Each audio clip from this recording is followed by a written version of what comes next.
जी कराडला पत्रकार परिषद घेतली, प्रथमतः मी माझ्या पत्रकार मित्रांचं पहिल्यांदा मनापासून आभार मानतो महाराष्ट्रातल्या कुस्तीच्या वतीनं.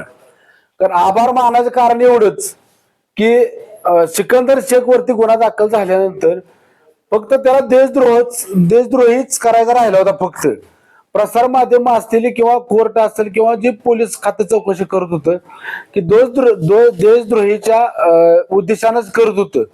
ही गोष्ट माझ्या लक्षात आली की कुठेतरी चुकतं नाही, पहिलवान म्हणून आता पुढे गेलं पाहिजे. कुठल्याही राजकीय मंडळी किंवा सामाजिक जे क्षेत्रात काम करणारे लोक आहेत ते कोणीही पुढे येताना दिसत नाही. माझ्या लक्षात आलं 4 वाजता बरोबर माझे जे मित्र आहेत आपल्या कराडमधील पत्रकार, त्यांना मी अर्जंट फोन केला की असं माझ्या मित्रावरती अन्याय होत आहे आणि त्याचं करिअर डावावं लागले, तुम्ही आता उभं राहिलं पाहिजे त्याच्या पाठीमागं. त्यानुसार त्यांनी अर्जंट कराडमध्ये पत्रकार परिषद लावली आणि त्याचा फायदा असा झाला की सिकंदर शेखला जामीन मिळाय सोपं झालं. मी 2-3 गोष्टी या पत्रकार परिषदेमध्ये मांडल्या की सिकंदर शेख हा वर्षाला 5 कोटी रुपये मिळवतो.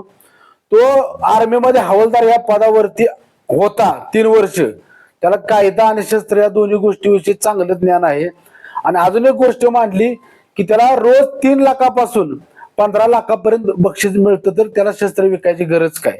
आणि ही गोष्ट महाराष्ट्रातल्या सर्व जनतेला, जे राजकीय क्षेत्रात काम करणाऱ्या लोकांना, अधिकाऱ्यांना आणि सर्व सामाजिक क्षेत्रात काम करणाऱ्यांना पटली गोष्ट.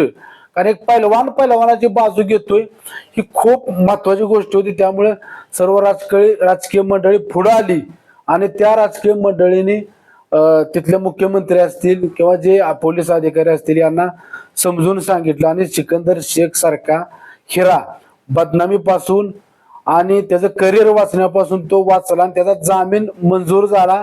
त्याची बदनामी व्हायची टळली आणि आमची कुस्ती खऱ्या अर्थानं वाचली, ती प्रसार माध्यमांच्यामुळे वाचली. म्हणून मी या महाराष्ट्रातील आणि कराड तालुका सातारा जिल्ह्यातील सर्व पत्रकार बंधूंचं कुस्ती क्षेत्राच्या वतीनं मनापासून आभार मानतो.